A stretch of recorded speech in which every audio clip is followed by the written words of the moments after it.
अंग्रेजी चिकित्सा जिसे एलोपैथी हम लोग कहते हैं, उसके भागड़ जाल में गिरते जा रहा है, गिरते गया है।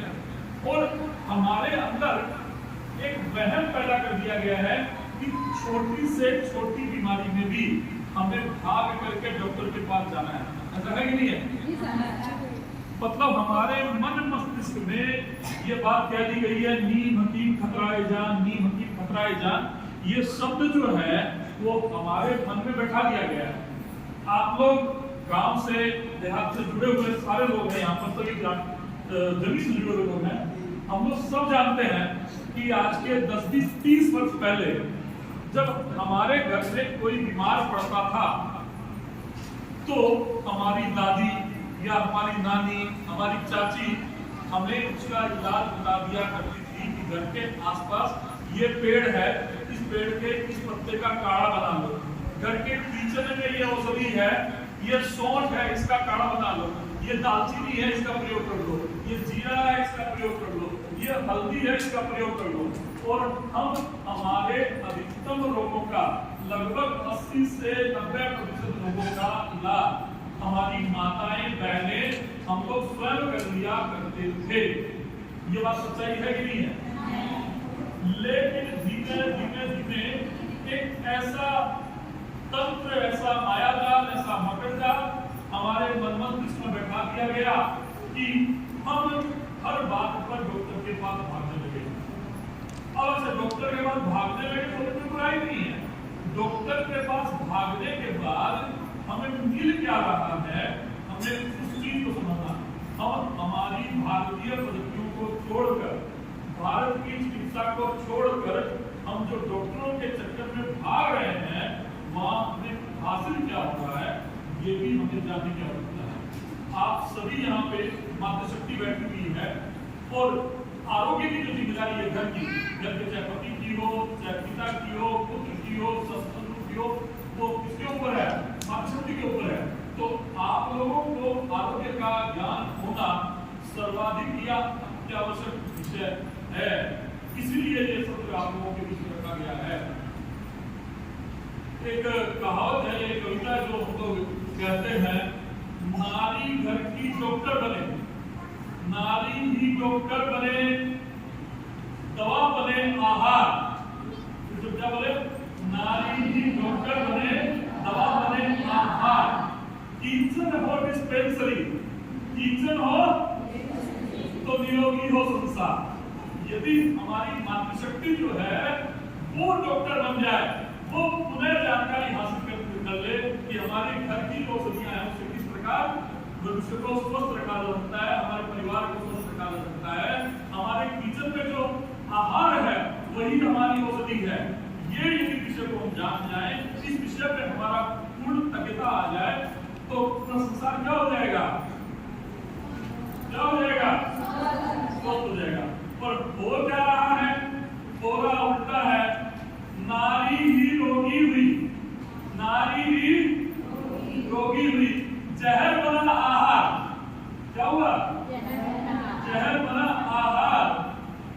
भ्रष्ट हुई, जिसके सबका भ्रष्ट हुआ। क्या हुआ? सबका भ्रष्ट हुआ, दुनिया सब संसार। जो होना चाहिए था उससे हम कहां चले गए? दिशा की ओर चले गए। और उसका कारण क्या था? कारण यह था कि हमारे पीढ़ी दर पीढ़ी हमें ज्ञान मिलता था अपने दादा से, हमारे पिता को, पिता से हमको, हमें आरोग्य का ज्ञान अपने मानसिक तौर पर मिला करता था। हम उस ज्ञान को भुला बैठे और हम किसके चक्कर में फंस गए? तो हम उन लोगों के चक्कर में फंस गए जिनका आरोग्य देना हमें लक्ष्य ही नहीं है। अब आप बोलेंगे ये बात आप कैसे बोल रहे हैं? मैं ये बात आपको जिम्मेदारी के साथ और अध्ययन के साथ बोल रहा हूँ कि जितनी विदेशी कंपनियां हैं वो हमें आरोग्य देने के लिए नहीं बनी है, वो एक व्यवसाय के तौर पर बनी है। राजीव भाई का नाम आपको सुना होगा, राजीव दीक्षित जी का सबने सुना होगा। उनका एक वीडियो मैंने सुना था जिसमें बता रहे थे कि एक बार देश भर के डायबिटीज के डॉक्टरों की सेमिनार थी, देश भर के डायबिटीज डॉक्टरों की। अब उसमें डॉक्टर लोग क्या तय कर रहे हैं कि 140 जो पैमाना है डायबिटीज का, 120 कर दिया जाए, मतलब यदि ग्लूकोज का लेवल 120 पे आते ही रोगी को डायबिटीज का पेशेंट घोषित कर दिया जाए, जबकि अभी 140 पर होता है और 120 पर आते ही रोगी को डायबिटीज का पेशेंट घोषित कर दिया जाए, उससे क्या होगा? सोचिए क्या होगा, आप लोग बताइए।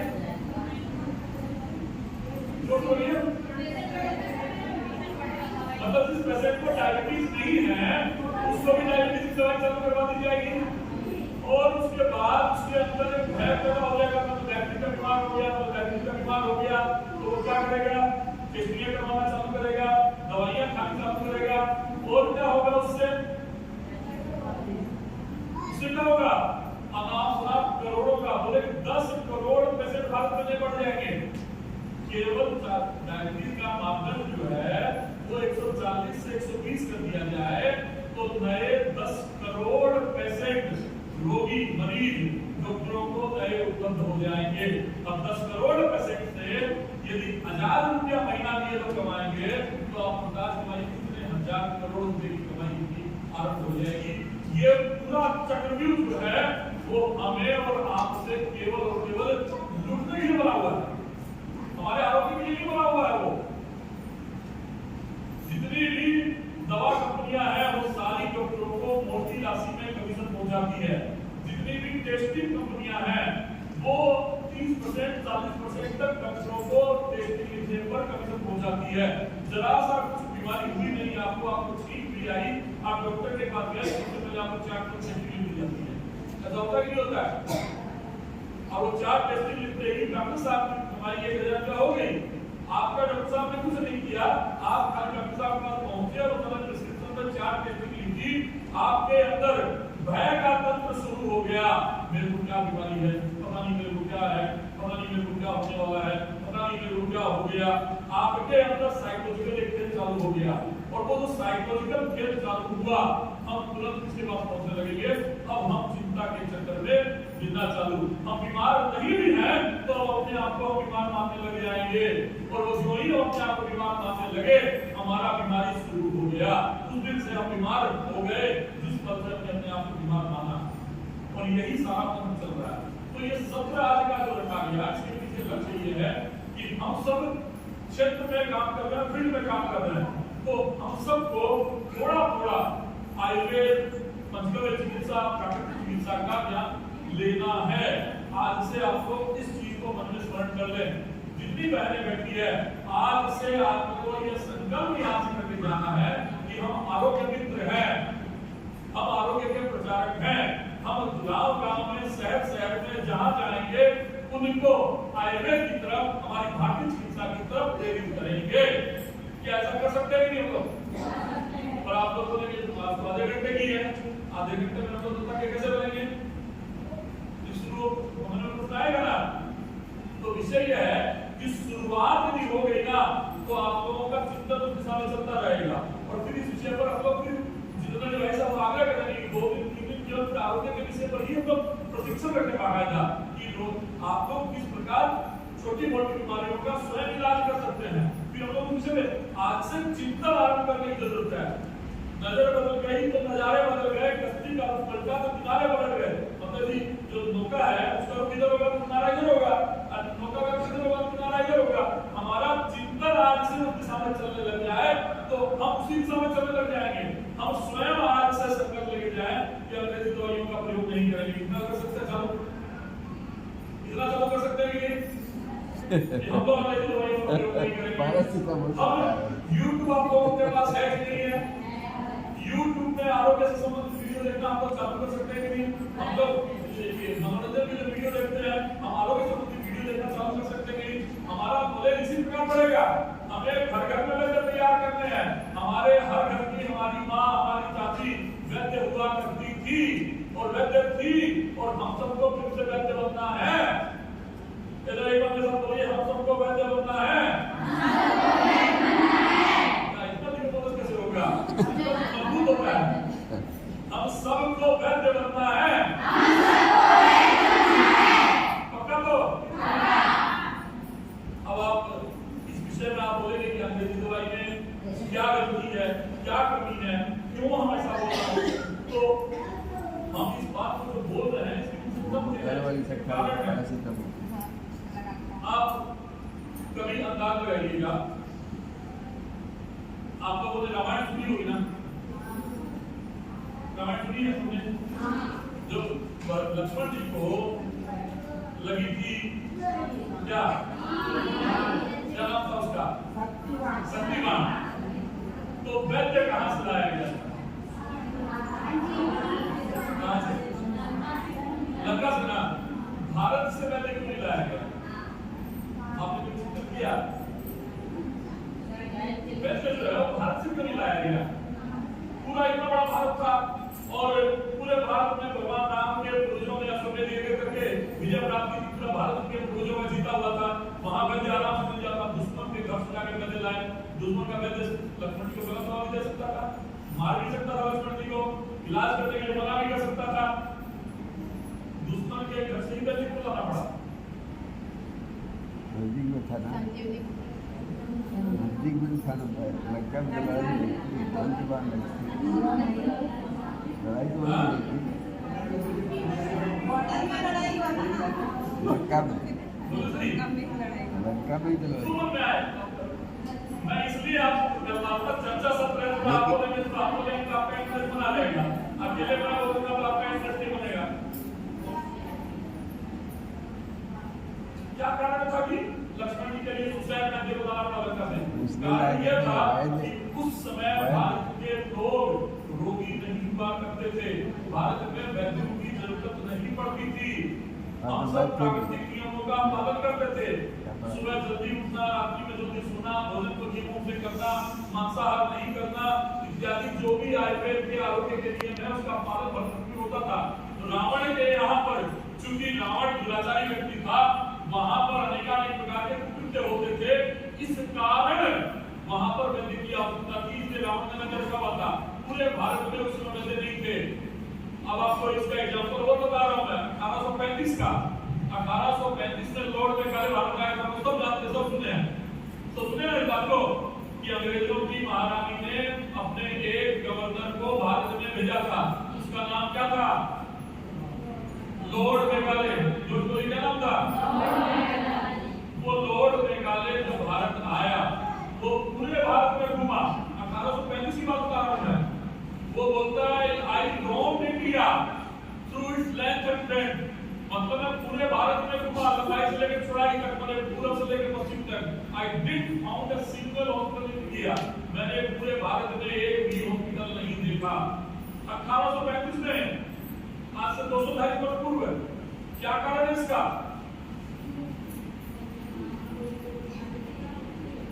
इसका कारण यह है कि भारत के लोगों की जीवन शैली आरोग्यवान हुआ करती थी। हमारे हर घर के बाहर एक डॉक्टर बैठा करती थी।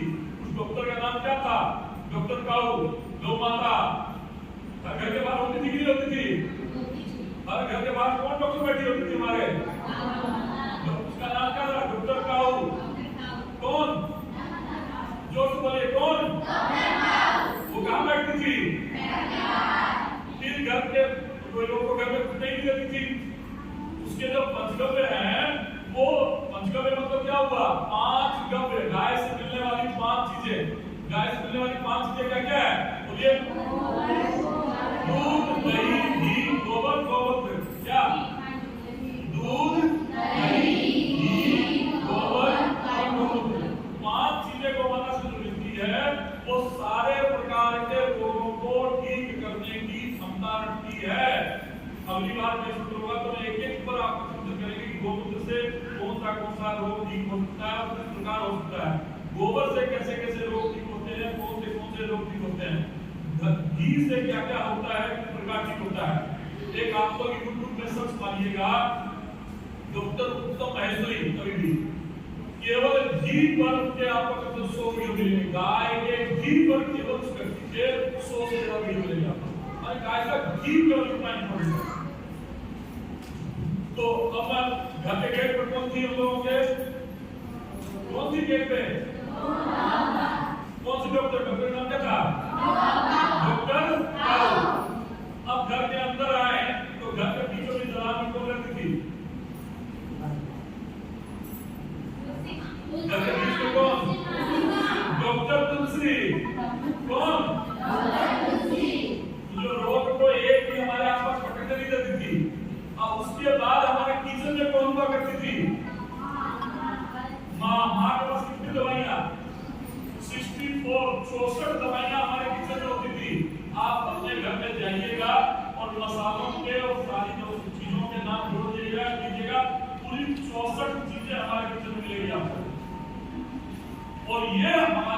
ताकत थी कि हमारा कोई घर का व्यक्ति बीमार नहीं पड़ता था, हम बीमार पड़ने नहीं देते थे। छोटे छोटे लोगों का इलाज हम खुद किया करते थे। ऐसा होता था कि होता था? हमारे घरों में जब बच्चे पैदा होते थे तो बच्चों को कहाँ पैदा करवाया जाता था? और आजकल कहाँ करवाया जा रहा है? हॉस्पिटल में। आजकल 20 वर्ष तक पहले सीजेरियन बच्चे होते थे क्या कभी? अभी अभी क्या हो रहा है? अभी 80% बच्चे सीजर के द्वारा, कैंची के द्वारा, ऑपरेशन के द्वारा हो रहे हैं। क्यों? क्योंकि हमने अपने प्राकृतिक नियमों को छोड़ दिया है। इसलिए सारी की सारी कहानी आप लोग तो आज भी गांवों से जुड़े हुए हैं, इसलिए आज भी स्वस्थ हैं, आज भी प्रकृति को जानते हैं।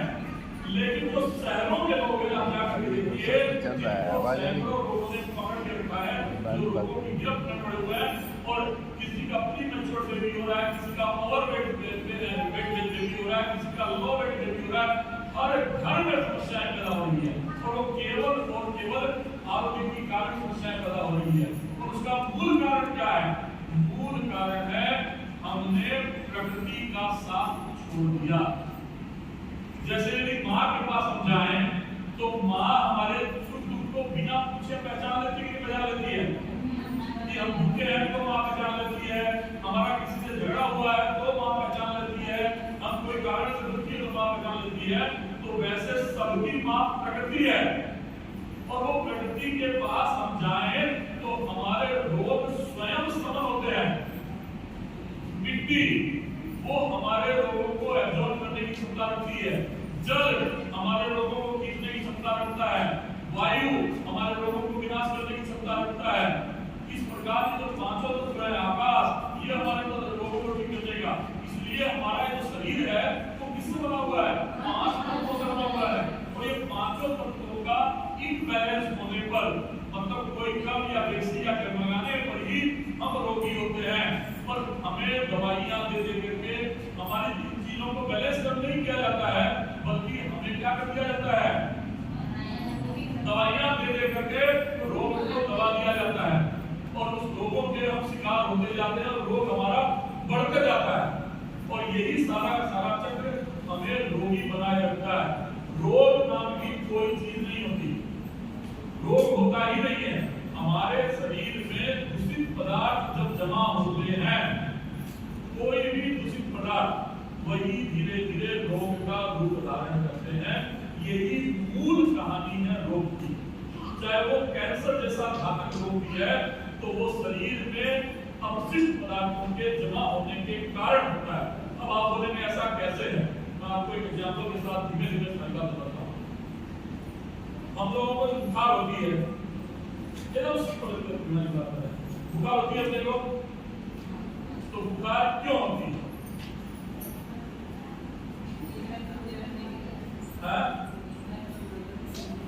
नहीं, देखिए किसी प्रकार का बाहर का बैक्टीरिया या वायरस हमारे शरीर में आया, ठीक है, उस बैक्टीरिया या वायरस से हमारा शरीर युद्ध करता है, उस बैक्टीरिया और वायरस को मारने का हमारा शरीर प्रयास करता है। जब ये युद्ध होता है दोनों के बीच में, तो उस बैक्टीरिया को मारने के लिए हमारा शरीर अपना टेम्परेचर बढ़ाता है ताकि वो बैक्टीरिया मर जाए। जैसे आप देखे होंगे दूध को, हम लोग कच्चे दूध को गर्म क्यों करते हैं? बैक्टीरिया मारने के लिए ना, बैक्टीरिया मर जाए दूध हमारा शुद्ध हो जाए, तो हम लोग खाते हैं, कभी को गर्म इसलिए करते हैं। तो ठीक इसी प्रकार हमारे शरीर में 5 प्रकार की अग्नियां होती है। वो 5 प्रकार की अग्नियां मिलकर के जब हमारे शरीर में कोई बैक्टीरिया या वायरस आया, उस बैक्टीरिया या वायरस को मारने के लिए शरीर की गर्मी को बढ़ाता है। तो वो बैक्टीरिया और वायरस को मारने के लिए जो शरीर का टेम्परेचर बढ़ा, उसी का नाम क्या है? तो बुखार हमारी दोस्त है कि दुश्मन? बुखार क्या कर रही है? उस बैक्टीरिया को मार रही है। यदि 91 डिग्री में बैक्टीरिया नहीं मरा, शरीर का टेम्परेचर बढ़ा देता 99 डिग्री में हमारी बुखार नहीं मरी, तो बैक्टीरिया नहीं मरा, तो शरीर ने टेम्परेचर बढ़ा दिया 100 डिग्री पर नहीं मरा, शरीर ने टेम्परेचर बता दिया एक्स-रे के लिए। हम क्या समझते हैं, या ये अंग्रेजी डॉक्टरों ने हमें क्या समझा दिया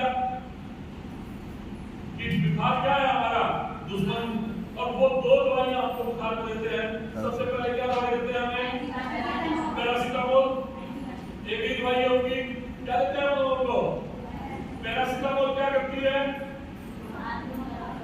पैरासीटामोल क्या करती है, टेम्परेचर बढ़ा क्या देती है, तो टेम्परेचर गिर गया तो बैक्टीरिया से लड़ेगा कौन, तब एक दूसरी दवा देते हैं, मतलब उस दवा को लोग बोलते हैं एंटीबायोटिक। क्या होता है, एंटीबायोटिक। अब वो एंटीबायोटिक क्या करता है, वो उस बैक्टीरिया को मारने का काम करता है, ठीक है, ये कभी क्या हुआ। लेकिन हमारा शरीर क्या कर रहा था, हमारा शरीर स्वयं गर्म होकर के उस बैक्टीरिया को मार रहा था। गर्म होने से बैक्टीरिया भी मर रहा था, और पसीने, हमारे घरों में आप सुने होंगे, पुराने जमाने के लोग होंगे, तो बुखार होने में कहा जाता था कंबल ओढ़ लो, सर पे पट्टी लगाना है ठंडे पानी की, सर गर्म नहीं हो कंबल उड़ाई जाती। तो कंबल क्यों उड़ाई जाती, पसीना आने के लिए। पसीना मतलब क्या था, हमारे शरीर में जमा, जिसको हिंदी में बोलेंगे विजातीय तत्व और अंग्रेजी में बोलेंगे टॉक्सिन, उस टॉक्सिन को, जिसके कारण वो वायरस और बैक्टीरिया हमारे शरीर में आया है, उस टॉक्सिन को बाहर निकालने का काम वो पसीना करता था।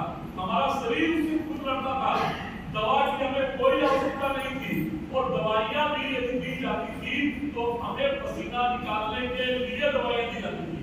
लेकिन लोगों ने क्या किया, बुखार को डाउन किया, एंटीबायोटिक दिया। आप बोले एंटीबायोटिक से क्या नुकसान हुआ, नुकसान ये हुआ कि अब शरीर को धीमे धीमे आदत लग जाती है कि भैया जब भी हमारे कुछ बाहर से दुश्मन आएगा तो लड़ने के लिए तो बाहर से आएगी। आपके घर में कोई चोर आए और पड़ोसी आके चोर को मार दे, फिर कभी कोई दुश्मन हमला करे, फिर पड़ोसी आके बचा दे, फिर कोई दुश्मन हमला करे, फिर पड़ोसी आके बचा दे, तो आपके खुद की सेना कभी काम करेगी नहीं करेगी। ठीक यही आदत हमारे शरीर में पड़ जाती है। आप देखिएगा जिस व्यक्ति को एंटीबायोटिक लेने की आदत पड़ जाती है वो बिना एंटीबायोटिक के ठीक नहीं होता है। तो फिर लोग बोलते ना भाई मेरा तो यार इस दवाई के ठीक नहीं होता, कारण क्या है, उसके शरीर को एंटीबायोटिक का अभ्यास हो चुका है, अब उसका शरीर लड़ना बंद कर चुका है, उसका शरीर स्वयं लड़ता ही नहीं है लोगों से, और वो शरीर चिरकाल के लिए लोगों का शिकार हो जाता है। उस व्यक्ति को बार बार बुखार आने की बीमारी होती है, उस व्यक्ति की इम्यूनिटी कमजोर होती है। डॉक्टर बोलता है इसकी इम्यूनिटी कमजोर हो गई, अरे भाई इसकी इम्यूनिटी कमजोर हो गई तो इसकी इम्यूनिटी को कमजोर किया किसने, आप लोगों ने किया। हमारा शरीर तो कुछ लोगों से लड़ के रोग को बाहर निकाला था, अरे पसीना निकला नहीं, एंटीबायोटिक दवाई ले लिया तो पसीना निकला क्या, नहीं निकला, पसीना नहीं निकला तो रोग कहां रह गया, अंदर, इसलिए हम बीमार पड़ते रहते हैं बार बार। इस तरह से प्रत्येक रोग के पीछे हमारा कारण कुछ और है और इलाज कुछ और हो रहा है। हमारी कोई भी रोग होती है, दवाई का मतलब क्या, दवाई दवा दे रहा है, केवल दवाने का कार्य किया जा रहा है, रोग को निकाल के सबूत नाश करने का कार्य नहीं किया जा रहा है। हमारा कोई रोग है ही नहीं शरीर में, लेकिन हमें दवाइयां दे दे करके रोग पैदा किया जाता है। यदि आपको, मैं ये सारी बातें इसलिए बता रहा हूं ताकि आपको जानकारी हो कि हमारा सिस्टम क्या था और हमारे साथ किया क्या जा रहा है, तब हम लोग आगे बढ़ पाएंगे कि हमारे सिस्टम को सीखने का हम कार्य करेंगे। मेरी बात समझ में किनको नहीं आ रही हो रही है, समझ में किनको नहीं आ रही है,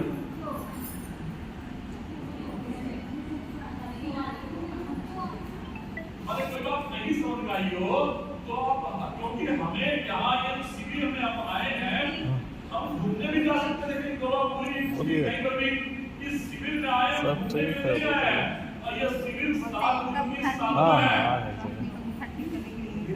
और ये साधना करने के लिए हम आए हैं कि 7 दिन की इस साधना के बाद हमें जाना है, और जहाँ जिस क्षेत्र में हम काम करते हैं, हम जितनी गति से कार्य कर रहे थे उससे ज्यादा प्रखर गति से हमको काम करना, अपने क्षेत्र में जाकर के अपने क्षेत्र में जाके लोगों को समझाना है, लोगों को सिखाना है। आप हमारे प्रतिनिधि हैं, उस क्षेत्र में हम तो नहीं जा पा रहे हैं, जिस क्षेत्र में आप रह रहे हैं उस क्षेत्र में जागरण का काम करना है, ये हमारा काम है। हम बोला आपका सेना पर सीमा पे जाकर लड़ाई कर सकते हैं क्या, तो बोलेंगे हम देशभक्ति कैसे कर सकते हैं, हम देश के अंदर रहकर देशभक्ति कर सकते हैं, हम देश के अंदर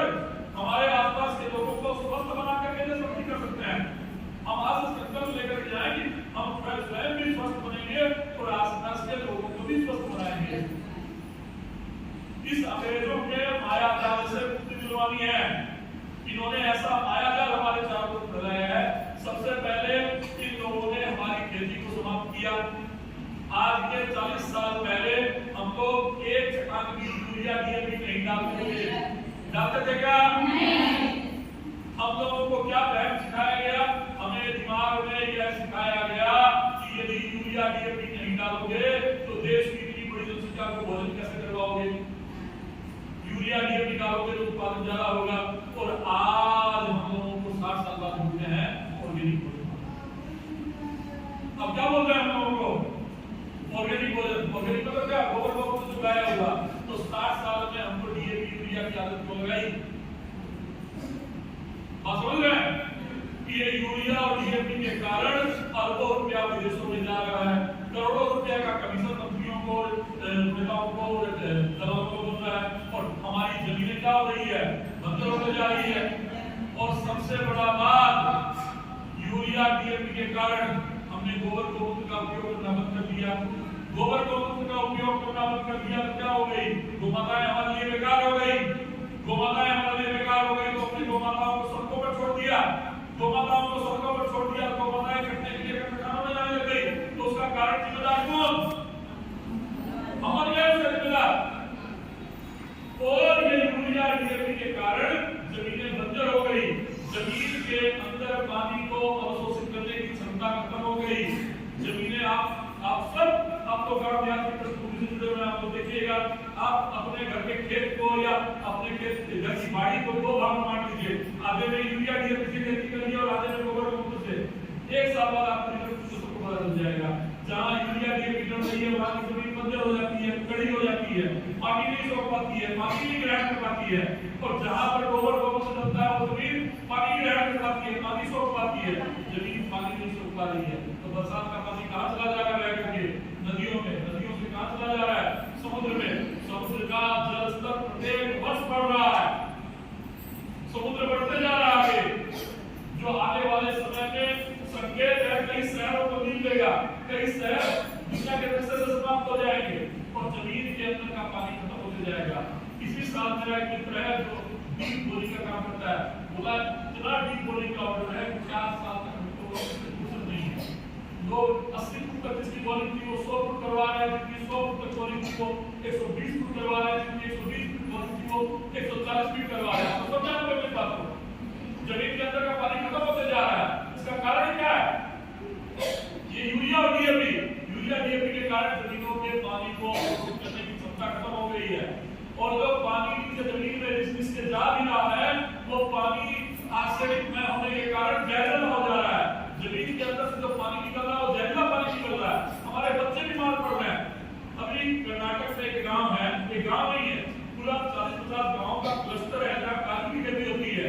उन गांव में गांव के वैज्ञानिक जो यूनिवर्सिटी में पढ़ाते हैं बोले काजू के नाम से कि आप लोग यहाँ पे क्या गोबर गोमूत्र डालना है? आप लोग को हेलीकॉप्टर दे देते हैं, 40 गांव में एक साथ काजू की खेती करिए और हेलीकॉप्टर से छिड़काव करिए, यूरिया डीएपी का भी और कीटनाशक का भी। किसानों को लगा बहुत बढ़िया बात है। तो 40 गांव में एक साथ हेलीकॉप्टर से खेती होगी, काजू हो गई खेती हेलीकॉप्टर से। आज ये स्थिति है 40 गांव में बच्चा पैदा नहीं होता है। बच्चा पैदा होता है हाथ पांव टेढ़ा, किसी का सर टेढ़ा, नपुंसकता लोगों को घेर रही है, माताओं बहनों को बांझपन की बीमारियां हो रही है। ड्यू टू किस कारण? वही हेलीकॉप्टर से यूरिया डीएपी और कीटनाशकों की खेती। और हम समझ रहे हैं कि हम लोग बहुत बड़ा काम कर रहे हैं और हमारे बच्चे वो जो अनाज खा रहे हैं, वो फल खा रहे हैं, जो सब्जियां खा रहे हैं, हम लोगों को भी शिकार हो रहे हैं। और वो रोग के शिकार हो रहे हैं तो किसके पास जा रहे हैं? किनके पास? भाई अंग्रेजी डॉक्टरों के पास। फिर दोबारा हमारा घर कहाँ जा रहा है? उन्हीं के पास। कैसे चक्रव्यूह में हमारा किसान गिर गया? फिर हम कहते हैं किसान कमजोर होता है, किसान दबू होता है, किसान डरपोक होता है, किसान आत्महत्या करता है। किसान आत्महत्या नहीं करे तो बताइए किसान क्या करेगा? किसान के पास विकल्प क्या है? जब महाजन आकर के उससे उधार का पैसा मांगेगा तो किसान क्या करेगा बताइए? और इस सब का कारण है हमने गौ माता को छोड़ करके इन चारों तरफ दुश्मनों को हम लोगों ने खंडित किया और गौ माता को हमने त्याग दिया। हम लोग लोगों ने ट्रैक्टरों से खेती चालू कर दी, ट्रैक्टरों से खेती चालू कर दी, इसका परिणाम क्या हुआ? हमारे सारे बेकार हो गए, हमारे बैल बेकार हो गए। तो बैल कहाँ जा रहे हैं? बैल कहाँ जा रहे हैं? वो सारे कसाईयों के पास, सारे बैल कसाईयों के पास जा रहे हैं और हम लोग सबको हत्या में भागी बन रहे हैं। और ट्रैक्टरों के से खेती होने के कारण जमीन के अंदर की उर्वरता कम हो रही है, जमीन के अंदर का सहनशीलता कम हो रही है। ट्रैक्टर भारी होता है, दब जाता है उसमें, और आप देखिएगा हल से जब चलेगा जमीन दबती नहीं है, और ट्रैक्टर से जब खेती होती है जमीन वापस दब जाती है। तो ध्यान दिया इसके पे।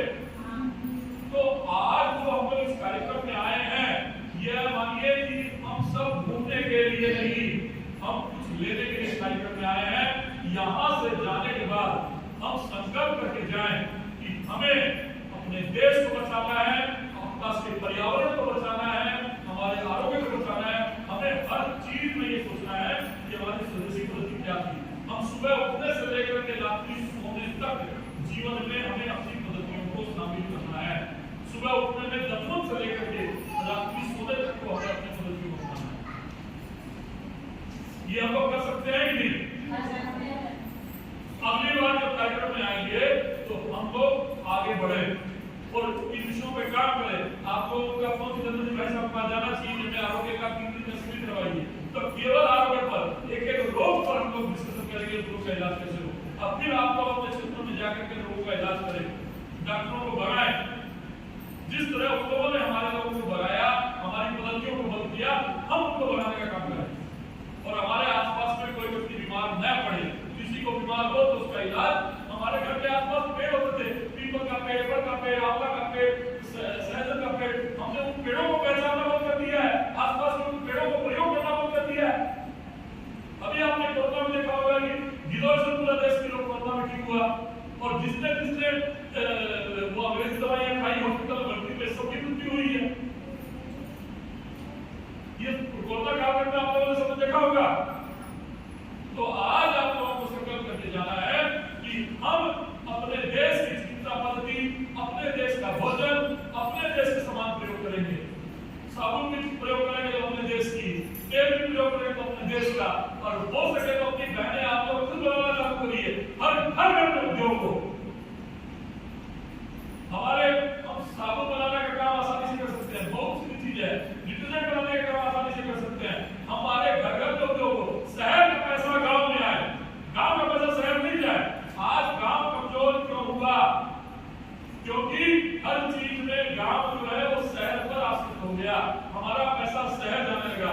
पहले गांव उत्पादन का केंद्र हुआ करते थे, गांव से उत्पादन होता था, शहर में मंडियों में लोग बेचने के लिए आया करते थे।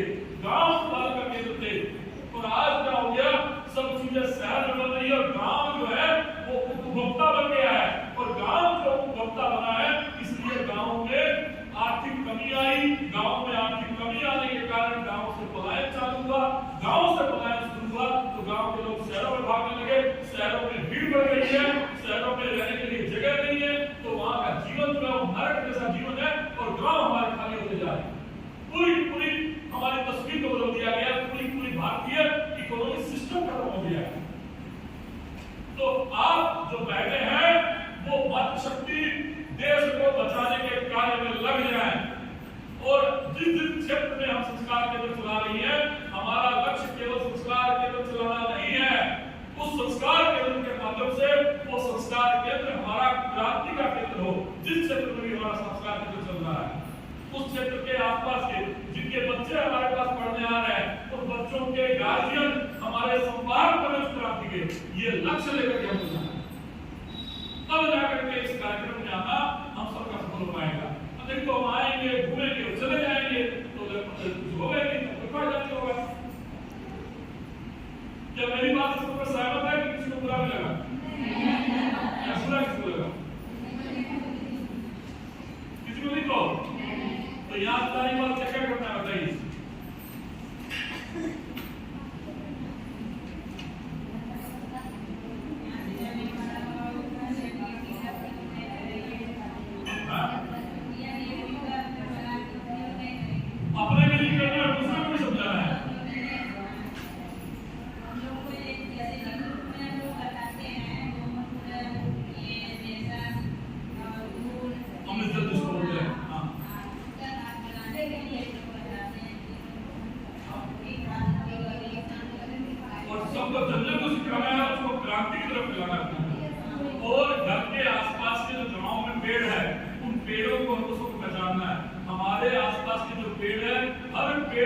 वही है और वही हमारे लिए दवा का काम करेंगे। हमें डॉक्टरों के पास भागना बंद करना है।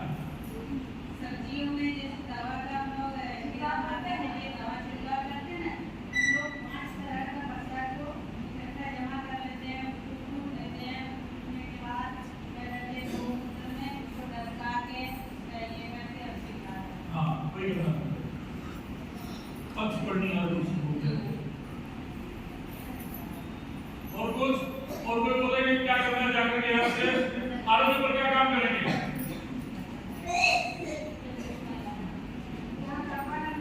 अच्छा, आप में से कौन खड़ा होकर सबसे ज्यादा पेड़ों का नाम बता सकता है? कोई खड़ा हो, चलो एक एक व्यक्ति एक पेड़ का नाम बताइए। पहले एक बहन की खड़ी हो जाए, एक पेड़ का नाम बताइए। सबका दूसरी बहन जल्दी जल्दी जल्दी जल्दी रुकना नहीं चाहिए, रुकना कट के नीम को पहचानते हैं? ठीक है। इसके बाद तुलसी को पहचानते हैं? निकाल बोला बरगद को पहचानते हैं? पीपल। ठीक है। उसके बाद एक आंवला बहुत उपयोगी। क्या नींबू के बारे में दूसरा बोलिए।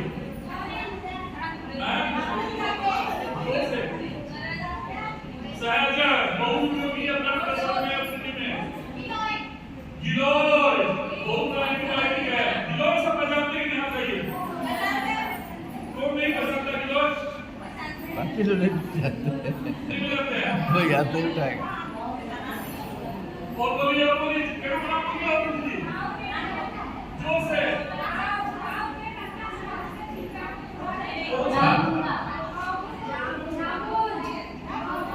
जो पेड़ का नाम बोलिए।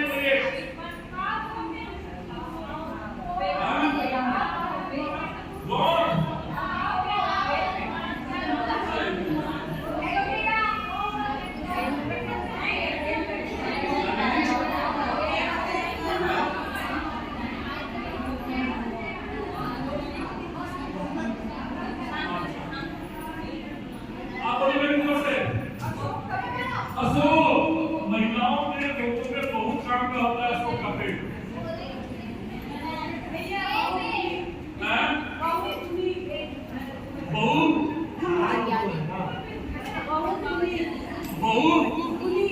गुनी करण बहुत काम का पेड़ है। बेल भी बहुत अच्छा पेड़ है। बबूल भी बहुत, घुटनों के दर्द में बबूल की फली बहुत काम आती है। शुगर में भी बहुत काम का है। जामुन तो बहुत अच्छा पेड़ है, शुगर में तो रामबाण है।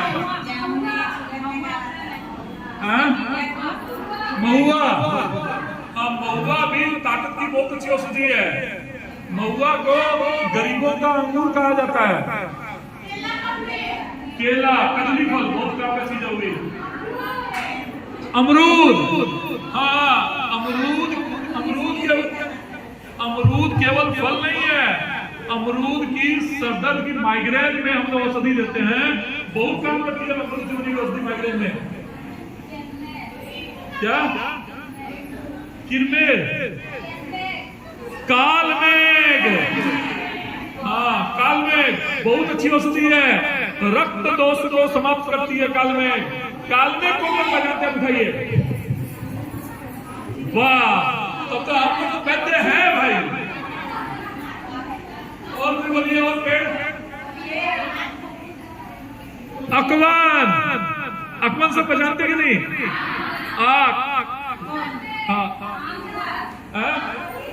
पपीता, अभी लोगों को डेंगू हो रहा है, उसमें पपीता के पत्ते का रस को प्रयोग किया जा रहा है। कैंसर में भी पपीता बहुत काम आता है। लीवर की रोगों में पपीता बहुत काम आता है। तो सोचिए, सारा का सारा आहार ही तो हमारा भोजन है। अरे हम लोगों ने भोजन किसको बना लिया? किसको? हमने किसको दवा बनाया? 40 मिनट।